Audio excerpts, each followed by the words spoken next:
the second book of Samuel, session 16.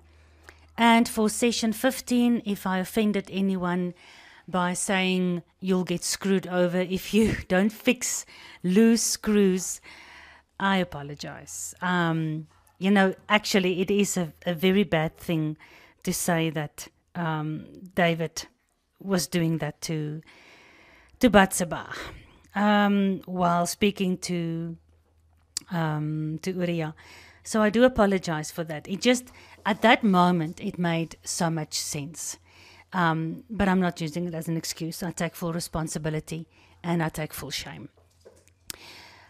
And as I was saving yesterday's session, I actually saved it like this. If you don't fix loose screws, you will get screwed over. David wasn't fixing loose screws. Fix was he decided not to go out with Joab into battle when he was supposed to. It was the time of the kings to go out, chapter 11 said.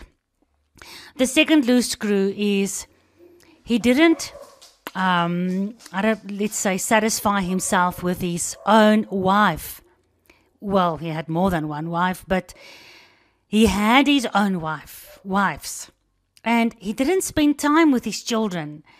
Instead of starting an affair with a married woman, he should have spent time with his sons and his daughters. Play with them, man. You've been in the battlefield for so many years now. Spend time with your kids. Come on. Spend time with Yahuwah. Those are the loose screws that David didn't fix. And he got screwed over by his own loose screws. And it's the same in our lives. If we don't fix nagging little problems in your marriage, it's going to escalate into something that you will not be able to handle.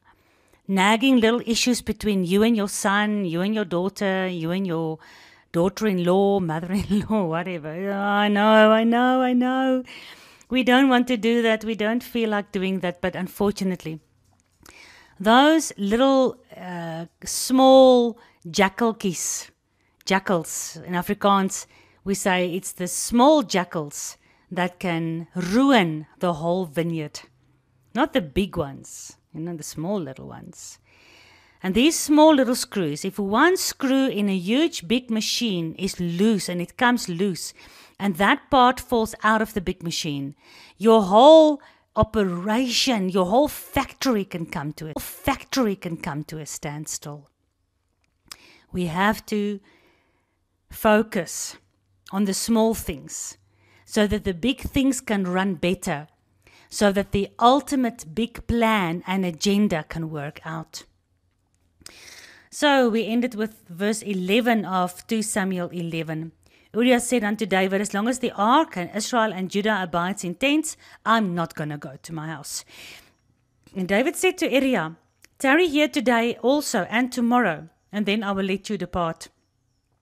So Uriah abode in Jerusalem that day and the next day. And when David had called him, he ate and drank before him, and he made Uriah drunk. And at evening, Uriah went out to lie on his bed with his servants of David. But he didn't go down to his house.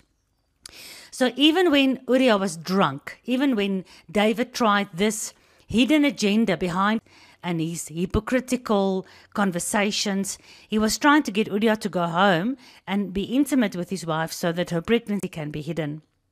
Her illegitimate pregnancy can be hidden. But even when he was this drunk, and he could have forgotten all about the battle and just go home, man, Uriah still were loyal and trustworthy.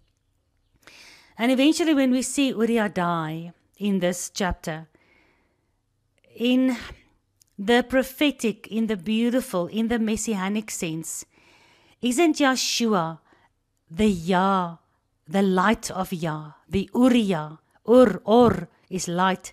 Or of Yah is Uriah. Isn't he representing Yeshua in such a magnificent way, where his loyalty and his steadfastness and his unwavering and his steadfastness and his unwavering courage stands above anything else, above his own ideas, above his own lusts, above his own tiredness, above his own discomfort. He stands true and loyal to the cause. And it came to pass in the morning that David wrote a letter to Joab and sent it by the hand of Uriah. So David realized, listen, okay, plan A didn't work. Plan B, getting him drunk, didn't work. So here's plan C. I'm going to have to get him killed. And how will I kill him? I will tell Joab to kill him, and I'll write it in a letter, and I'll give it to Uriah to deliver his own death sentence planned by a conniving king. He's delivering it with his own hand. David wrote in the letter and he said, set ye Uriah in the forefront of the hottest battle, and then you retire from him so that he can be smitten and die. And it came to pass when Joab observed the city, that he assigned Uriah unto a place where he knew that valiant men were. And the men of the city went out and fought with Joab, and there fell some of the people of the servants of David, and Uriah the Hittite died as well. So for all his faithfulness, he said, as long as the ark, as long as God himself, and all of Israel, and all of my brothers Judah, as long as they are on the battlefield and living in tents, I'm not going to give myself the luxury and the comfort of going home. For all his loyalty, for all his trustworthiness, he's getting stabbed in the back. Joab, of course, has to obey his king. And this is what you get for being loyal, for being a patriot to your country, to your government. In these days especially, because they are corrupted. In this instance, both David and Joab was in a corrupted state of mind as they planned and executed the death of innocent Uriah, the light of Yah. And the men of the city, and Joab sent to David all the things that concerned the war, and charged the messenger to say, when you've made an end of telling the matters of the war unto the king, and if so be that the king's wrath arise, and he says unto thee, so near unto the city, when you fought, didn't you know that they would shoot from the wall? All right, so what's happening here? At this specific city, Joab went out of his normal strategic war plan. He went very close to a specific city's wall because he knew normally you don't do that, because you know that the people from the city will either kill you with their bows and arrows, they can throw stones upon you, they can throw tar, burning tar upon you, or they can actually have a contingent that hides behind a certain area that can enclose you if you come so close to the city. Then they can surround you again, and then you are trapped just outside the city walls with the enemy behind your back and the enemy in front of you. The bows and arrows when you come too close to a city. So he sent this messenger, like sending an email once a week with giving a report on how it's going, sending a telegram, sending a postal pigeon. So explaining where they are in the battle, which battles they've won, which they've lost, how many men has been killed, and how many of the enemy's men has been killed. So this is all part of the report. So here the messenger is giving David the report, and David can hear, Uriah made a mistake. At this one specific city, there was a big problem. He went too close to the walls. Why did you do that? You knew that they were going to kill you. You knew that they were now in shooting range, in reaching range of the soldiers so they can see her. Why did you approach the city so closely?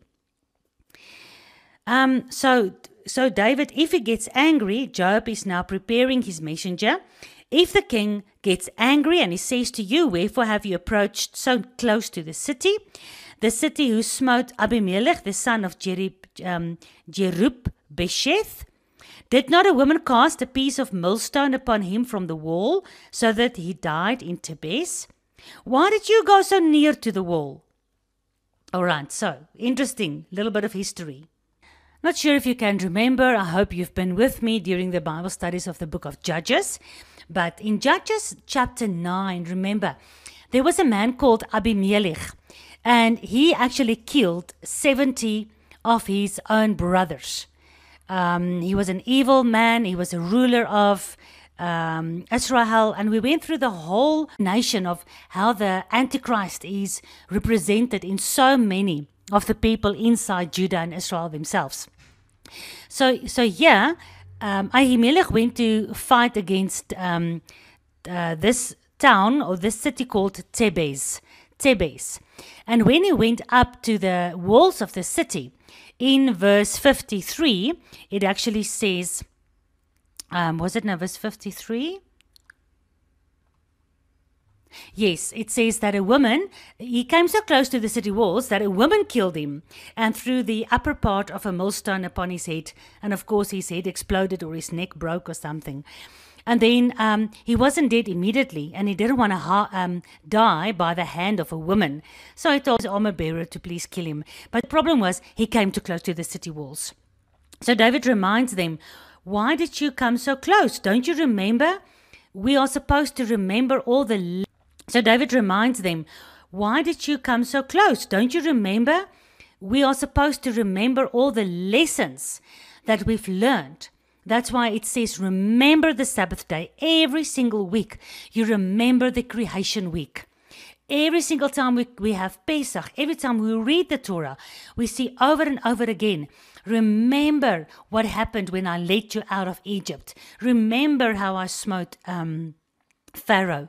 Remember how I led you through the wilderness. And finally, when they came into the promised land, remember what happened with Ahimelech.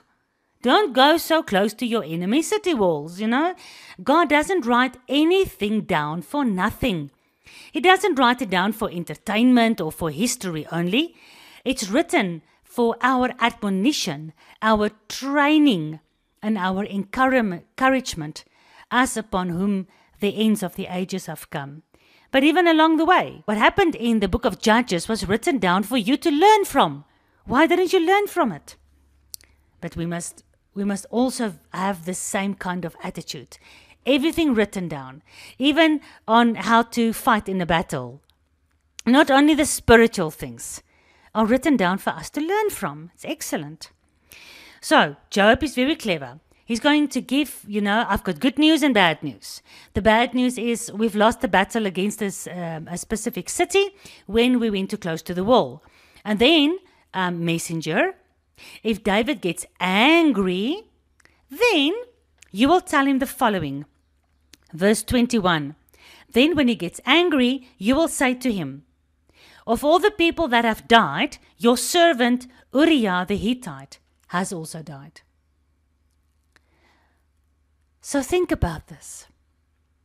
When that message that Uriah is and that Joab have done exactly what the king has told him to do, to go into battle, to draw near to the hottest part of the battle, and then to draw backwards and leave Uriah all alone, loyal, faithful light of Yah, all alone, so that he can be murdered, slaughtered.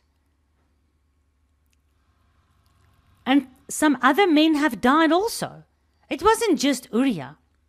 But to get Uriah to die, to be killed on the battlefield, they had to sacrifice even other men, other loyal men from the tribes of Israel that was going into battle for the honor of Yahuwah and for King David and for the Holy Land and for their own life. They were loyal to the king. They were loyal to Joab. Even when Joab said, go close to the city wall. And they knew, we can't do this. They're going to slaughter us, man.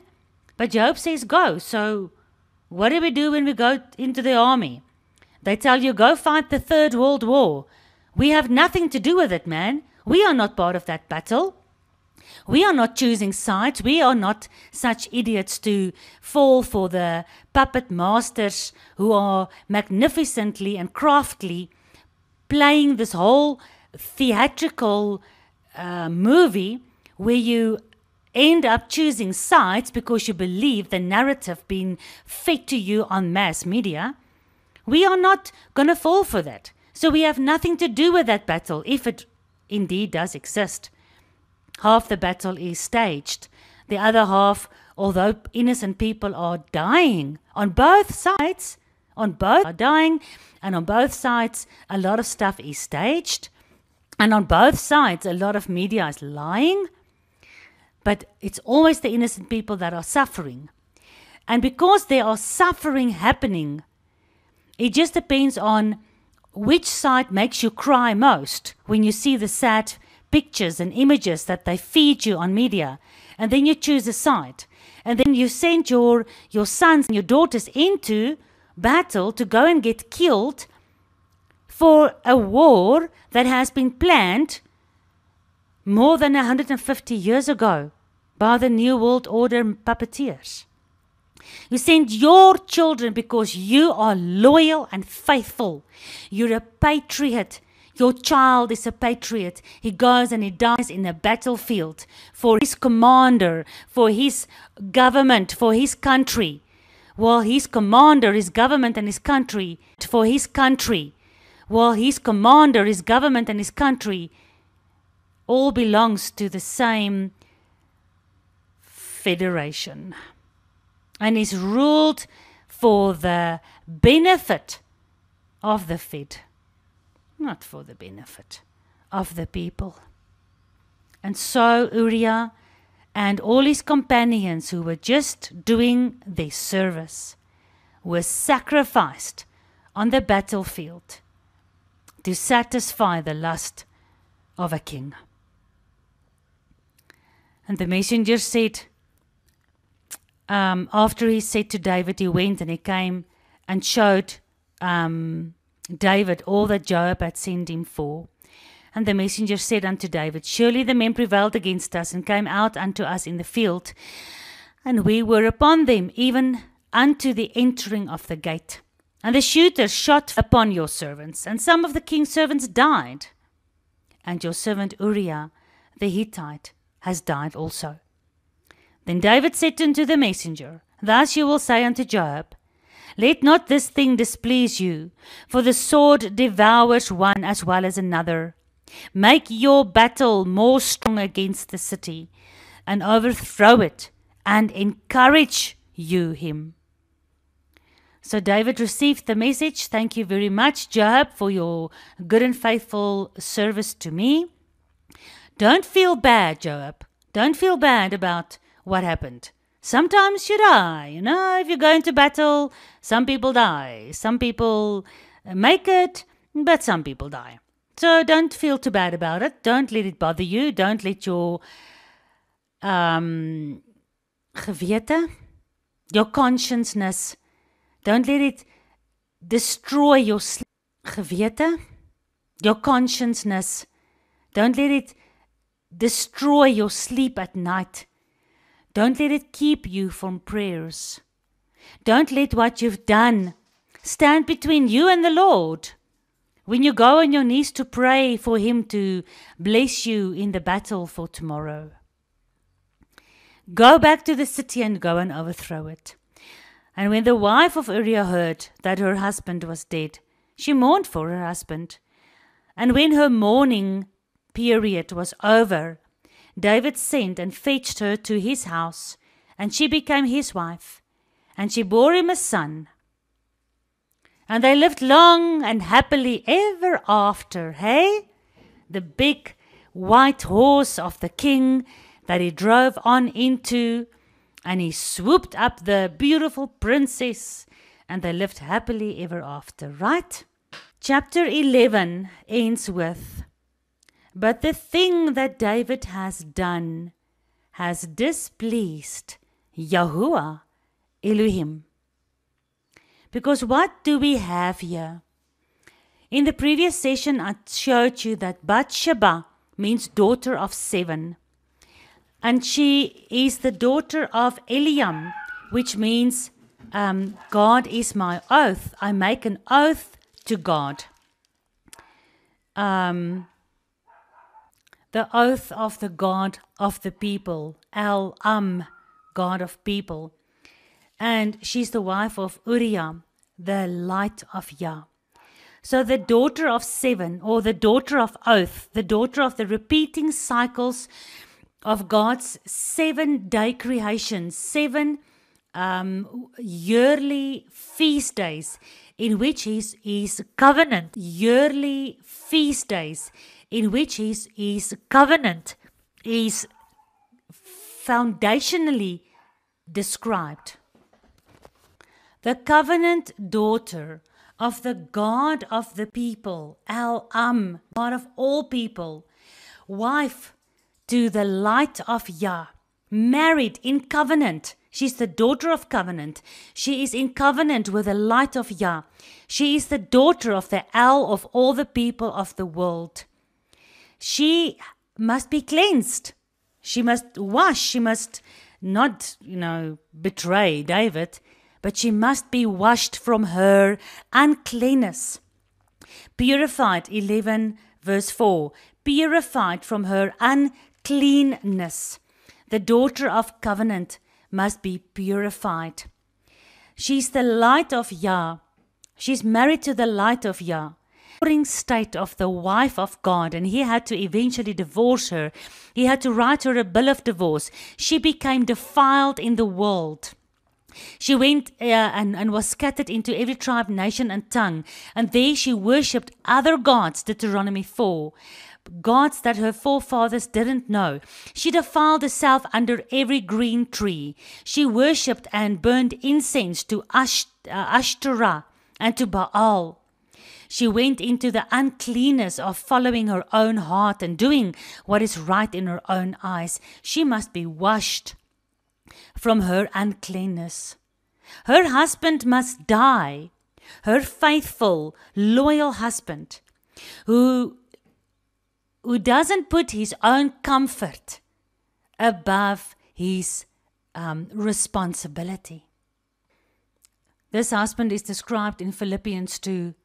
He thought nothing of it to leave his heavenly throne room, his life as a king, and to be humbled, to be betrayed, to be stepped into the dust, to be stepped upon and kicked and slapped around and scourged and humiliated and killed. The husband of the daughter of oaths, who must be washed from her uncleanness, must die on the battlefield. So that this defiled woman, who was washed after her husband died, she can indeed now get married to the king. The next session we'll go through. It's a horrible thing that happened. And of course, the baby died that she conceived. And from there on, the sword never left David or his house. But what did happen? At the end of all this horrible things, Bathsheba and David did get married. And out of their union, the first baby died. Firstborn has almost never been chosen by God.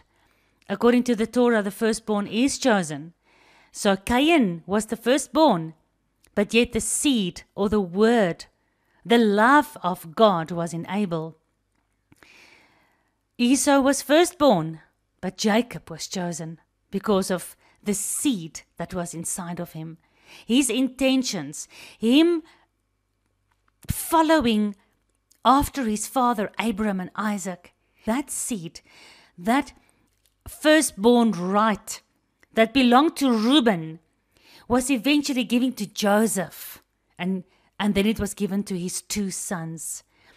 In the firstborn in this instance, because it came out of this displeasing thing in the eyes of the Lord that David have done. Because the wages of sin will always be death. We'll get to that in the next session. But even after all this, instead of destroying David and Bathsheba, instead of destroying the beloved and the daughter of sevens, God has made them go through hell, come out of it, and he gave them another son.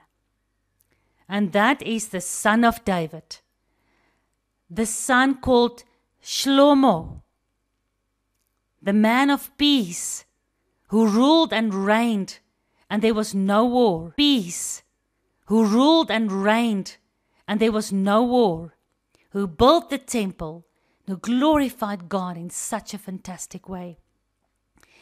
Out of the union of the daughter of God that has been cleansed because she was a whore, that finally can get married again because her husband died according to the Torah. Now she can get married again.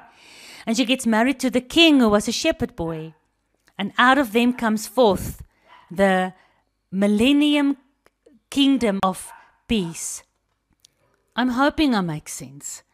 You know, for people that just looks at all of this at one specific level.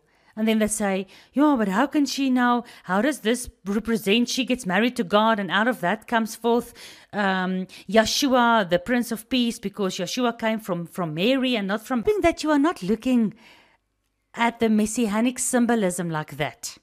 Some people are. They just have like a grade 1 understanding of the Bible. And what I'm trying to explain here is more like university level. Even further. The stuff that I'm trying to teach here, they don't even freaking will teach at university. This is high priest relationship stuff. This is stuff that you don't learn while sitting in Egypt or Babylon. That you don't learn while sitting in your tent. This is the stuff you learn when you've gone through, when you've gone past the sacrifice altar a couple of times. You yourself, together with me, and you've gone through that washing cycle at the wash basin in the tabernacle a couple of times. And you come and you sit with the word of God while you're eating the bread of life. My Father's words are more than bread. You will not live from bread alone, but from every word of my Father's mouth. I am the bread of life. I am the manna that fell out of heaven. So when you come into the holy place and you sit there on the floor under the light of the menorah and you eat your bread, you read this Bible and you're eating it, that is where that 7 lights that are shining, representing the sevenfold spirit of wisdom, understanding, knowledge, the fear of the Lord, might, and the counsel of God. The Ruach HaKodesh, together with the word of God that breaks open this ocean to you, to see the end out of the beginning, the prophecy in the history. To try and explain this to somebody that is sitting there in tent number 2.5634 million in the outsides, on the outskirts of the camp, whose one leg is still in Egypt and is looking back like Lot's wife all the time. To try and explain to them how the Messiah and the bride of God, God's intentions, this God, the God of people, me, my people. You are my people, but you've gone astray from me, Hosea chapter 2. Hosea got married to, what's her name now? I can't remember. And the first child was Lo Ruchama and Lo Ami. And I will have no more mercy on my Lo Ami. No more my people. I'll have no more mercy on my Lo Ami. No more my people. I'll have no mercy, and you are no more my people. Here is called Eliam, the God of people. And Bathsheba is his daughter. This whoring wife that divorced, that he had to divorce because she, adultery is idolatry. And because of her idolatry, she committed adultery to her husband, to Uriah, the light of Yah. And the light of Yah had to be killed so that the Father's will, the Father of many people, his will can be fulfilled. That his wife can be regathered from every corner where she has been scattered because of her whoring. She can be gathered again, and there can be a wedding feast again in the heavenly places. Feast out of the restoration of God's wife with himself. Out of that restoration comes forth eternal peace, eternal Solomon, eternal shalom. Solomon's root word is shalom. And Solomon was the richest king ever. No war, no strife, no conflict, no violence ever. 1,000 years of peace where the son of David will rule and reign. Only once the daughter of oaths, only after Bathsheba has cleansed herself from her uncleanness, after she's gone through her whoring period, and after she has seen her husband died, she can then be reunited. Because Yeshua represents El-Yah, El-Am, the God of all people. Yeshua is one. He is the word from this God who says, I'm the husband to Israel. And if I divorce her, how can she be called the bride? If not the husband that dies according to the Torah. When the husband is dead, the woman can get married again. And who does she get married to? She's getting married to King David, the beloved, who is the shepherd king, who is nobody else than Yeshua. Yeshua had to die so that he can restore his whoring wife to himself. And then when everything is said and done, we will look at this whole scenario and we'll realize it has been Yahuwah all along. Yahuwah, our husband. Yahuwah, our husband, who divorced us and scattered us into the world to go and learn our lesson like the prodigal son and come back home and be able to be restored back again. So on a messianic prophetic level, this is the most amazing message. But on a physical level, and of course God allowed all this to happen so that, just like in the time of Moses, Moses was supposed to teach a spiritual lesson with his physical action of speaking to the rock the second time, instead of hitting the rock the second time and then not being able to go into the promised land. Of course, God allowed the physical side to happen so the spiritual message can be written down as training and as examples for us upon whom the end of ages has come. But on the physical level, for the people who have chosen to follow this specific path, don't blame God for it. God uses even this horrific, selfish actions of these people. He used even that to write down a beautiful lesson for us. But this thing that David did has displeased Yahuwah. And now, what's going to happen? What in the world is the consequences?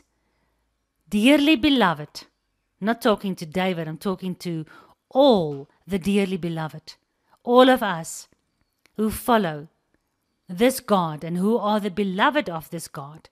and who feel we are the bride of this God, and we who are the children of this God. Do we even really know the consequences of horrible acts like this? Know the consequences of horrible acts like this. And not only the horrible act of murder, but the horrible act of idolatry, adultery, on a spiritual level. Not even touching. Everybody knows on a physical level, murder and adultery is, according to the Torah, you might just get the death sentence. But on emotional level, on God's spiritual level, how can we even start to comprehend